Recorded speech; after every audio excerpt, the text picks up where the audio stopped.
Only in Kentucky can a county hide a secret underground railroad and house a large-scale power plant that provides electricity to 1 million people. Hi, I'm Michael, and I'm learning a little bit more about Kentucky, one county at a time, all 120 of them. And today, I'm learning about Trimble County.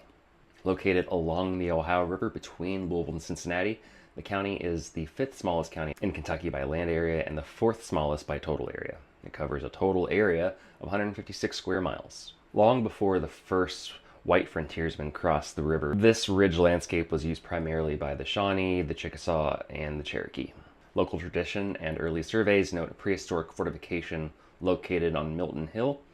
Early 20th century accounts refer to Lookout Point as an ancient Indian fort used by early settlers. The only other major archaeological documentation stems from the Bain Klein site, which yielded 19th century pioneer farmer remains rather than prehistoric village structures. The permanent white settlement of the riverfront began in 1785 when the first pioneers constructed cabins along the south bank of the Ohio River. In 1789, while the land was still part of Virginia, a river community was chartered officially as Milton. As more settlers moved into the interior, local commerce required a connection to the expanding markets of Indiana, prompting the creation of a river ferry service between Milton and Madison, Indiana in 1804. Further south, a pioneer named George Strother arrived in 1802 after living in Bourbon County. By February 1816, a central settlement was officially chartered as Bedford, after Pulaski Bedford Bell, the young son of the town's founder, Richard Bell. The surrounding countryside is filled with small settlements, including the Bedford Springs Hotel, an early 1830s resort that operated south of Bedford as a popular cholera treatment spa and even had its own casino. As the population of these isolated farming communities grew, local leaders, including George Strother and Leonard Sibley, petitioned the state legislature for self-governance. In 1837, the Kentucky General Assembly officially approved an act creating Trimble County, making it the 86th county in the Commonwealth. The territory was named in honor of Robert Trimble, a Kentucky jurist who had served on the United States Supreme Court until his death in 1828. The county government was formally organized in March of 1837. The original boundaries extended to the mouth of the Big Kentucky River, but the easternmost section was permanently detached and added to Carroll County in 1849, leaving the lines essentially as they stand today. And to anchor the new county government, the city of Bedford was selected as the permanent county seat, situated at the crossroads of early wagon roads that later became U.S. Highways 42 and 421. By 1850, the state had incorporated Bedford as a city, and local builders had completed construction of the Trimble County Jail. The largest town remained the river port of Milton, which was officially incorporated by a Kentucky Act in 1846. The political landscape of the county's river border shifted completely when an educator and abolitionist, Delia Ann Webster, arrived to focus on her operations in the territory. Born in Vermont on December 17, 1817, Webster was educated at Oberlin College, the first integrated college in the nation, where she co-founded anti-slavery circles before relocating to Lexington in 1843 to co-found the Lexington Female Academy. Her covert work escalated in September of 1844 when she teamed up with Reverend Calvin Fairbank to orchestrate the high-stakes escape of the enslaved Hayden family, smuggling them by wagon to Maysville during the distractions of the local fall horse races.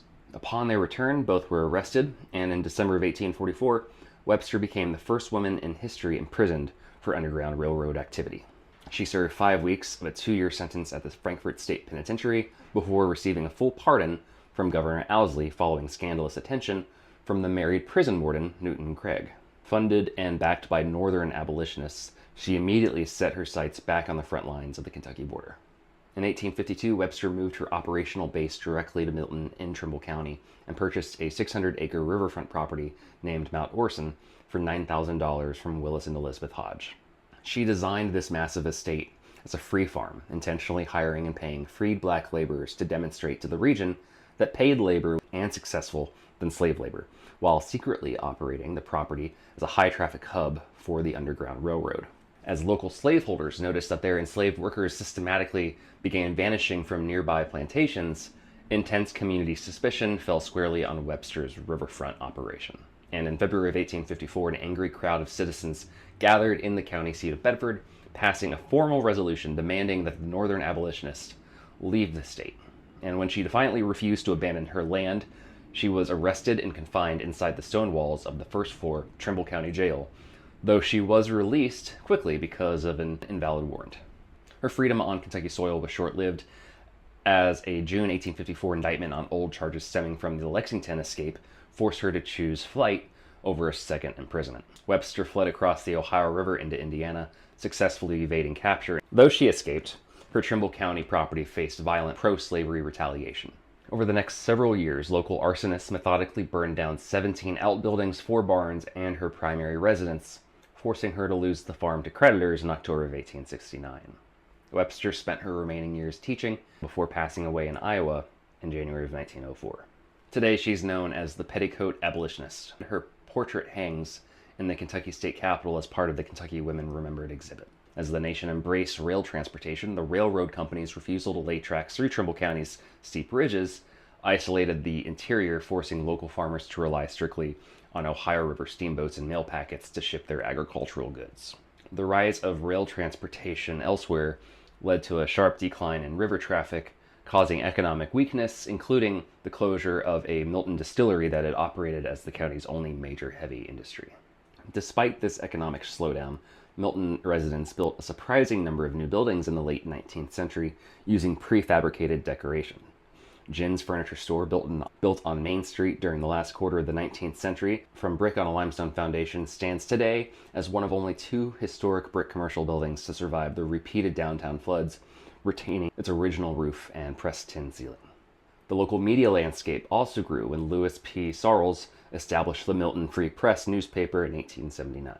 The interior of the county developed as a network of small crossroad communities. Before the school system was centralized and rural free delivery arrived, the county housed 20-odd-some post offices and small one-room frame facilities like the Totten School at Wise's Landing.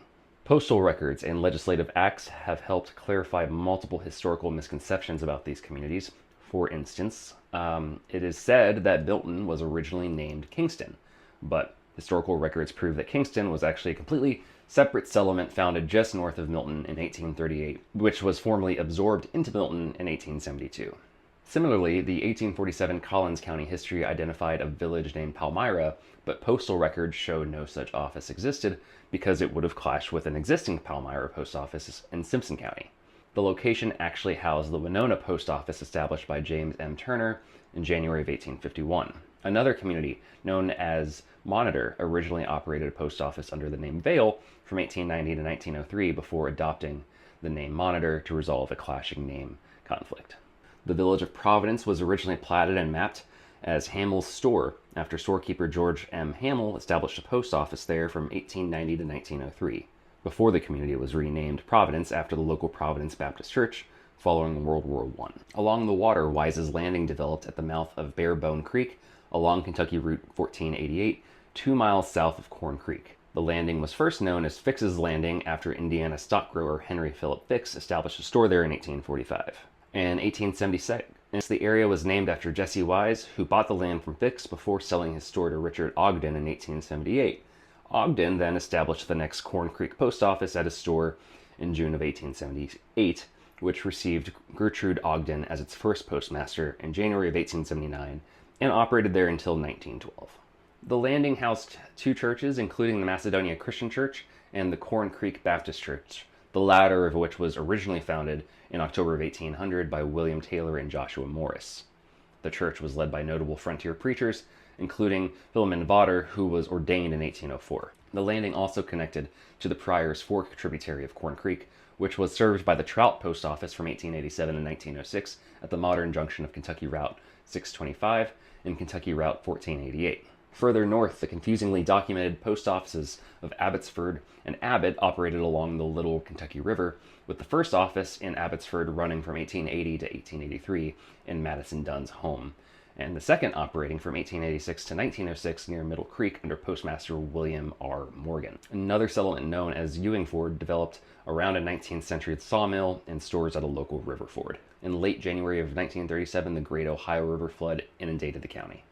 The rising waters washed all but 2 buildings in the lower section of Wise's Landing completely off their foundations and repeatedly destroyed the riverside downtown of Milton, leaving very little historic architecture intact except, as we mentioned, for Ginn's Furniture Store and then also Rowlett's Grocery and the county general store. To break the county's geographic isolation, state highway construction in 1927 opened the interior to outside freight, and in December of 1929, builders completed the original Milton-Madison Bridge, constructed by J.G. White Engineering Corporation at a cost of about $1.4 million. The 20-foot wide steel truss toll bridge provided the only road link across the river for 40 miles. The state of Kentucky purchased the bridge in 1939 and officially removed the toll in November of 1947. The remote geographical pockets alongside the Ohio River also preserved unique cultural histories. North of Corn Creek, across Rogers Ridge, lies Payne Hollow, which became the famed 20th century home of the husband and wife team of Harlan and Anna Wonder Hubbard. The Hubbards built a completely self-sufficient lifestyle out of abandoned farmhouses and fields, completely inaccessible by vehicle and only reachable by a rugged ridge footpath or by boat from Lee's Landing in Indiana, positioned 564 miles below Pittsburgh on the river charts. Between Corn Creek and Payne Hollow sits Preston Hollow, located 565 miles below Pittsburgh. This area once housed the historic 3,300-acre Preston Plantation, owned by John Howard and occupied by his daughter Margaret Preston Howard, and then granddaughter as well, Mary Wycliffe Preston. An industrial shift occurred in 1974 when Louisville Gas and Electric selected the Wise's Landing area for its fourth major power plant. Construction began in 1979, requiring crews to clear 1,000 acres of land, alter roads, and channelize the downstream portion of Corn Creek, leaving a disconnected Oxbow Lake. The plant operates as a major economic anchor, providing electricity to roughly 1 million Kentucky residents. However, it has sparked modern controversy due to its corporate request to dump coal combustion ash directly on the site, prompting the EPA to suggest shipping the waste to an underground limestone mine in Gallatin County. The county has been continually impacted by other severe weather events, like in March of 2012, an intense EF3 tornado struck the areas just south of Milton, completely destroying the Milton Fire and Rescue Firehouse Number 2. More recently, in March of 2024, an EF2 tornado ripped through downtown Milton, causing severe structural damage and triggering a massive county-wide power outage lasting 28 hours. The community continues to celebrate its rural heritage every September, drawing thousands of regional visitors to Bedford's downtown square for the annual Trimble County Apple Festival, a tradition that has featured apple pie contests and cider relays to keep the history of the county's pioneer orchards alive since 1990. Today, Trimble County is home to about 8,500 residents. So, that's Trimble County. What did I get wrong this time?